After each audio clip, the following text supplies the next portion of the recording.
தெய்வங்கள் இருக்கும் இடம் எது தெரியுமா? தண்ணீர் பாட்டில் குலதெய்வம், உப்பு ஜாடி அன்னலக்ஷ்மி, துவரம் பருப்பு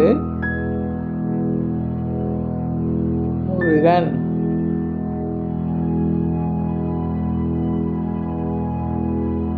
மஞ்சள் பொடி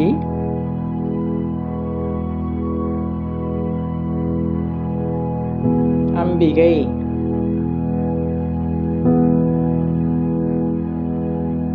அஞ்சரை பெட்டி மகாலட்சுமி,